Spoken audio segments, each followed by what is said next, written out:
Breaking news చూస్తున్నారు. Ukraine ఇంకా Russia మధ్య యుద్ధ వాతావరణం కనిపిస్తుంది. అయితే రష్యా అణుబాంబులతో దాడి చేస్తుందా అంటే అవును అనే సమాధానం వినిపిస్తుంది.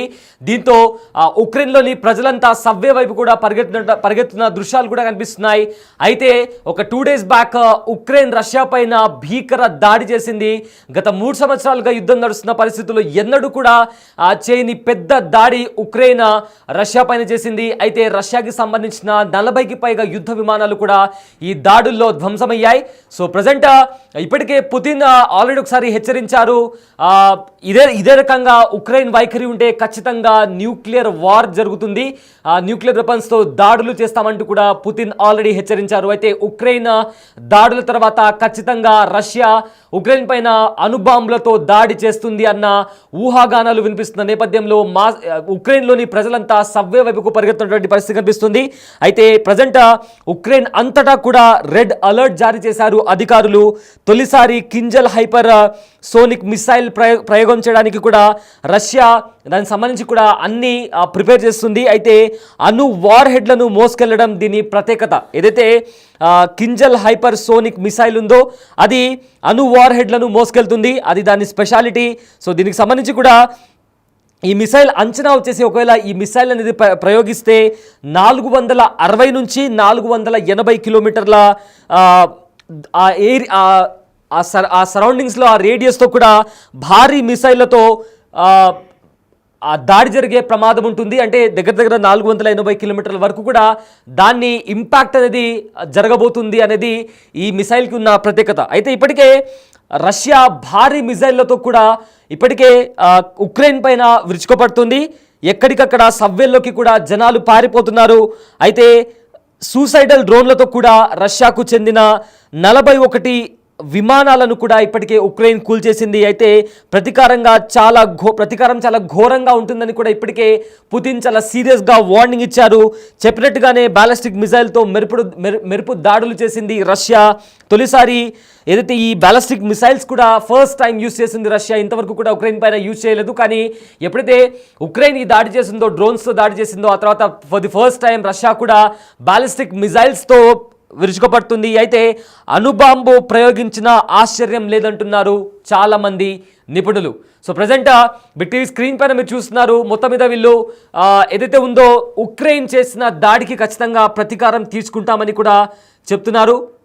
సో ఆ దాడికి సంబంధించి కూడా ఇప్పటికే బ్యాలిస్టిక్ మిసైల్స్తో కూడా రష్యా దాడికి దిగింది. ఇదే నేపథ్యంలో కంప్లీట్గా ఒకవేళ అణుబాంబుతో దాడి జరిగినా కూడా ఆశ్చర్యపోవాల్సిన అవసరం లేదని కూడా అంటున్నారు. అయితే గడిచిన 3 సంవత్సరాల నుంచి కూడా ఉక్రెయిన్ ఇంకా రష్యా మధ్య ఇదే రకంగా యుద్ధం జరుగుతుంది. కానీ ఉక్రెయిన్ ఎప్పుడు కూడా ఈ రకంగా భీకర దాడి చేయలేదు. కానీ ఈ దాడితో రష్యాకి ఎన్నో మిలియన్ల డాలర్ల నష్టం కూడా వాటిల్లింది. కొంతమంది సైనికులు కూడా చనిపోయినట్లు కూడా ఇప్పటికే అంచనా వేస్తున్నారు.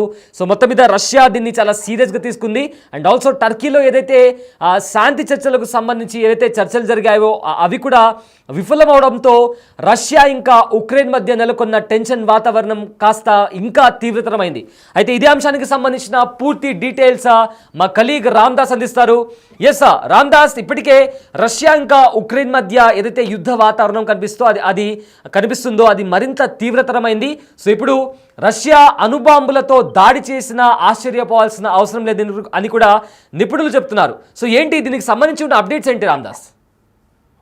అంటే ఇప్పటికే ఉక్రెయిన్ రష్యా మధ్య తీవ్రమైనటువంటి పరిస్థితులు చోటు చేసుకుంటున్నాయి. ఇప్పటికే అటు వైపు తుర్కీ వేదికగా, ఇస్తాంబుల్ వేదికగా చర్చలు జరుగుతున్నాయి. మరోవైపు ఇటు ఉక్రెయిన్ రష్యా మధ్య వార్ ముదురుతుందని చెప్పొచ్చు. తాజాగా అంటే ఎప్పుడైతే ఉక్రెయిన్ డ్రోన్లతో దాడి చేసిందో రష్యాకు సంబంధించిన దాదాపు 34% సైనిక వ్యవస్థని, వైమానిక వ్యవస్థని దాడి చేసిన పరిస్థితి కనబడుతుందో దాని తర్వాత రష్యా చాలా సీరియస్ గా తీసుకుంటుంది. ఈ నేపథ్యంలోనే రష్యా ఇక అణుదాడి తప్పదనే హెచ్చరికలు జారీ చేసిన నేపథ్యంలో ఒక్కసారిగా ఉక్రెయిన్ అంతటా ప్రస్తుతానికి రెడ్ అలర్ట్ జారీ చేసిన పరిస్థితి కనబడుతుంది. తొలిసారిగా ఈ కింజల్ హైపర్ సోనిక్ మిసైల్స్ ని ప్రయోగించే అవకాశం కనిపిస్తుంది. రష్యా దగ్గర ఉన్నటువంటి న్యూక్లియర్ వార్ హెడ్స్ ని ఈ హైపర్ సోనిక్ మిసైల్ ద్వారా ప్రయోగించే అవకాశం అయితే కనిపిస్తుంది. ముఖ్యంగా ఇది అణు వార్ హెడ్స్ ని మోసుకెళ్ళడం దీనికి స్పెషాలిటీగా చెప్తారు. ఈ మిసైల్ దాదాపు 460 నుంచి 480 కిలోమీటర్ల పరిధిలో అటాక్ చేయగలదనే అవకాశం కనిపిస్తుంది. భారీ మిసైల్ తో ఇప్పటికే రష్యా విరుచుపడుతున్న పరిస్థితి కనబడుతుంది. ఇప్పటికే ఎక్కడికక్కడ అటు జనాలు కూడా సబ్వేల్లోకి వెళ్ళిపోతున్న దృశ్యాలు మనకు కనబడుతున్నాయి. ఒకసారి స్క్రీన్ పై ఆ దృశ్యాలు చూడొచ్చు. సబ్వేల్లోకి జనాలు వెళ్ళిపోతారు. ఎందుకంటే ఒకవేళ అణుదాడి జరిగితే కనుక ఉక్రెయిన్ పై ఎలాంటి పరిస్థితులు ఉంటాయనే నేపథ్యంలో ఇప్పటికే అక్కడ ప్రజలంతా కూడా అప్రమత్తంగా ఉన్న పరిస్థితి కనబడుతుంది. అత్యంత టెన్షన్ పరిస్థితులు అయితే ప్రస్తుతం ఉక్రెయిన్ లో కనిపిస్తున్నాయి. సూసైడల్ డ్రోన్లతో రష్యాకు చెందినటువంటి 41 విమానాలను ఉక్రెయిన్ ఎప్పుడైతే కూల్చివేస్తుంది, దాంతో ప్రతీకార దాడులు మొదలయ్యాయని చెప్పొచ్చు. ప్రతీకారం చాలా ఘోరంగా ఉంటుందంటూ ముందే పుతిన్ హెచ్చరించిన పరిస్థితి కనబడుతోంది. అయితే గత 48 గంటలుగా పుతిన్ చాలా సైలెంట్ గా ఉన్న పరిస్థితి కనబడుతుంది. అయితే ఈ నిశ్శబ్దం వెనుక ఎలాంటి ఉప్పెన దాగి ఉందా అనే టెన్షన్ అయితే ప్రస్తుతం కొనసాగుతుంది. ఈ దాడి జరిగిన తర్వాత ఇప్పటి వరకు రష్యా వైపు నుంచి ఎలాంటి స్పందన లేదు. కానీ ఖచ్చితంగా ఏదో గట్టి ఎదురు దెబ్బ ఉంటుంది, గట్టి ప్రతీకార దాడి ఉంటుందని అంచనాల నేపథ్యంలో ఖచ్చితంగా ఇప్పుడు ఈ కింజైల్ మిసైల్ ద్వారా, ఇదంతా చాలా హైపర్సానిక్ మిసైల్ గా చెప్తున్నారు. రష్యా మేడ్ మిసైల్ ఇది, స్వదేశీ పరిజ్ఞానంతో రూపొందించినటువంటి ఈ మిసైల్ ద్వారా ఖచ్చితమైనటువంటి నిర్దేశిత లక్ష్యాలను ఛేదించగలిగినటువంటి దాదాపు 400 కిలోమీటర్ల వరకు ఉన్నటువంటి టార్గెట్లను ఛేదించే అవకాశం ఉన్నట్టుగా చెప్తున్నారు. ఈ నేపథ్యంలోనే ఈ అణువార్ హెడ్లను మోసుకెళ్లే ఈ క్షిపణి కనుక ఉక్రెయిన్ పై ప్రయోగిస్తే చాలా దారుణమైన పరిస్థితులు ఉంటాయనే వాదనలు వినిపిస్తున్న నేపథ్యంలో ఇప్పటికైతే ఉక్రెయిన్ లో పూర్తి స్థాయిలో అప్రమత్తత కనిపిస్తోంది. ప్రతీకారం చాలా ఘోరంగా ఉంటుందంటూ పుతిన్ హెచ్చరించిన నేపథ్యంలో ఇక బాలిస్టిక్ మిసైళ్లతో మెరుపు దాడులైతే ప్రస్తుతం కొనసాగుతున్నాయి. తొలిసారి రష్యా ఒకవేళ అణుబాంబు కనుక ప్రయోగిస్తే ఉక్రెయిన్ పరిస్థితి ఏంటి అనే ఒక ఆందోళన అయితే వ్యక్తమవుతున్న పరిస్థితి కనబడుతుంది. ప్రస్తుతానికైతే అటు వార్ రూమ్ నుంచి పుతిన్ ఎప్పటికప్పుడు స్వయంగా పర్యవేక్షిస్తున్న పరిస్థితి అయితే కనబడుతుంది. రష్యా ప్రతీకార దాడులు కనుక చేస్తే ఏ రకంగా ఉంటుందనే అంశంపైనే ప్రస్తుతం ప్రపంచం అంతా కూడా ఆందోళన వ్యక్తం చేస్తున్న పరిస్థితి. మరోవైపు అటు ఉక్రెయిన్ కు సంబంధించి పశ్చిమ దేశాలు కావచ్చు, యూరోపియన్ యూనియన్ దేశాలు కావచ్చు ఇదే ఆందోళన వ్యక్తం చేస్తున్నాయి. అటు బ్రిటన్ కూడా ఇప్పటికే రష్యాకు హెచ్చరికలు జారీ చేసిన పరిస్థితి కనబడుతుంది. ఒకవేళ రష్యా కనుక ఉక్రెయిన్ పై అణుదాడికి సిద్ధమైతే తాము కూడా ఇక ప్రతీకార దాడులకు సిద్ధమవుతామంటూ అటు బ్రిటన్ హెచ్చరిస్తున్న నేపథ్యం కనబడుతుంది. మరోవైపు ఇటు నాటోలో చేరకుండా ఉక్రెయిన్ ఇప్పటికే కట్టడి చేసినటువంటి రష్యా ఖచ్చితమైనటువంటి ప్రతీకారానికి దిగే అవకాశాలు కనిపిస్తున్నాయి. ఎప్పుడైతే రష్యా అధ్యక్షుడి ఎయిర్ కాన్వాయ్ ని టార్గెట్ చేసుకొని ఉక్రెయిన్ దాడి చేసిన నేపథ్యంలో ఇక చాలా సీరియస్ గా తీసుకుంది. తమ అధ్యక్షుని హతమార్చే ప్రయత్నం చేశారు. ఒకటి కాదు 2 సార్లు కుర్స్క్ ప్రాంతంలో, ఏదైతే ఉక్రెయిన్ ఉన్నటువంటి కుర్స్క్ ప్రాంతంలో రష్యన్ ప్రెసిడెంట్ కాన్వాయ్ వెళ్ళినప్పుడు అక్కడ డ్రోన్లతో చాలా పక్కడ్బందీగా అంటే త్రుటిలో తప్పించుకున్నారు. సో అప్పటి నుంచి రష్యా చాలా తీవ్రంగా పరిగణిస్తుంది. అయితే ఇటు తుర్కీలో శాంతి చర్చల ప్రక్రియకు సంబంధించి ప్రతిష్టంభన అయితే కొనసాగుతోంది. కేవలం ఖైదీల సంబంధించి పరస్పర విడుదల అవగాహన సంబంధించినటువంటి ఒక గంట పాటు చర్చ మాత్రమే జరిగింది. కానీ శాశ్వత కాల్పుల విరమణ ఒప్పందానికి సంబంధించి కానీ అలాగే పూర్తి స్థాయిలో శాంతిని నెలకొల్పడానికి కానీ ఎలాంటి అంశాలు కానీ పురోగతి సాధించలేదనే అంశం అయితే కనబడుతుంది. కేవలం 1000 మంది ఖైదీలకు సంబంధించినటువంటి పరస్పర విడుదలకు సంబంధించిన ఒప్పందం, అది కూడా 25 లోపు ఉన్నటువంటి తీవ్రంగా గాయపడినటువంటి యువకులను అప్పగించేందుకే ప్రస్తుతం ఇటు ఇరు పక్షాలు అంగీకరించినట్టుగా తెలుస్తుంది. అయితే దీంతో తీవ్రమైన ప్రతిష్టంభన అయితే కొనసాగే అవకాశం కనిపిస్తుంది.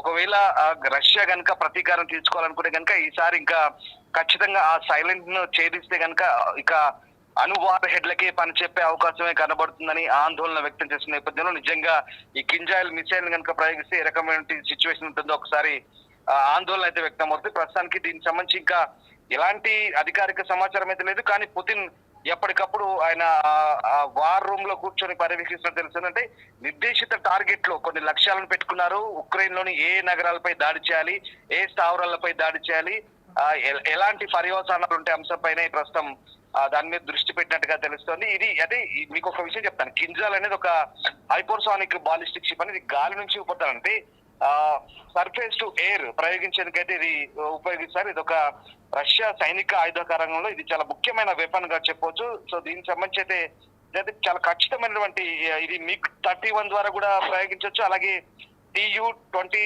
M3 బాంబర్ల ద్వారా కూడా ప్రయోగించే అవకాశం ఉంది.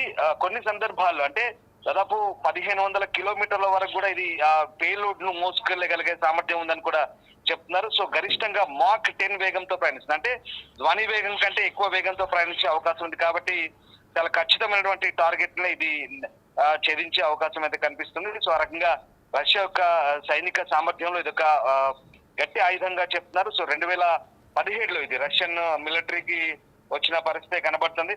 సో ఆ రకంగా ప్రస్తుతానికైతే ఈ కింజాల్ కనుక ప్రయోగిస్తే కనుక ఖచ్చితంగా దీని ఎఫెక్ట్ భారీగానే ఉండే అవకాశం ఉంది. ఉక్రెయిన్ పై దీని ఎఫెక్ట్ పడితే కనుక ఉక్రెయిన్ నిజంగా తట్టుకోగలదా, ఉక్రెయిన్ మరి ఎలాంటి ప్రతీకార దాడులకు సన్నాహాలు చేస్తుంది, నిజంగా ఉక్రెయిన్ ఎయిర్ డిఫెన్స్ సిస్టమ్ వీటిని అడ్డుకునే అవకాశం ఉందా లేదా అనేది ప్రస్తుతం ఎక్స్పర్ట్స్ కూడా ఆలోచనలో పడ్డ పరిస్థితి కనబడుతుంది. ఒకవేళ రష్యా కనుక పూర్తి స్థాయి తెగింపుకు దిగితే కనుక ఈ క్షిపణి ముప్పు ముఖ్యంగా కింజల్ M2 47 M2 అనేది ఎంతటి భారీ విధ్వంసానికి దారి తీయబోతుంది, ఉక్రెయిన్ పరిస్థితి ఏంటనేది చాలా ఖచ్చితమైనటువంటి అంచనాలు మనం ఇప్పుడే చెప్పలేం. కానీ రష్యా చాలా సీరియస్ గా తీసుకునే అవకాశాలే కనిపిస్తున్నాయి. ఎందుకంటే ఇప్పటికే ఉక్రెయిన్ చాలా పకడ్బందీ దాడులు చేసింది. రష్యన్ ఎయిర్ బేస్ ల పైన, రష్యన్ మిలిటరీ స్థావరాల పైన చెక్కపెట్టల్లో డ్రోన్లను పెట్టి అత్యంత పకడ్బందీగా, ఇంకా చెప్పాలంటే వాళ్ళ ఇంటెలిజెన్స్ ఆఫీస్ దగ్గర నుంచి రష్యాలోని వైమానిక స్థావరాలపై దాడులు చేసి దాదాపు 47 విమానాలను డిస్ట్రాయ్ చేసిన పరిస్థితి కనబడుతుంది.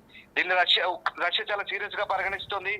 ఒక రకంగా ఇంటెలిజెన్స్ వైఫల్యంగానే ఫెయిల్యూర్ గానే చెప్పాలి. కానీ రష్యన్ ఎయిర్ డిఫెన్స్ సిస్టమ్ కూడా దీన్ని అడ్డుకోలేని పరిస్థితి. అంటే అప్పటికప్పుడు ఊహించని పరిణామంతో ఒక్కసారిగా రష్యా కూడా దీన్ని ఊహించలేని పరిస్థితి కనబడుతుంది.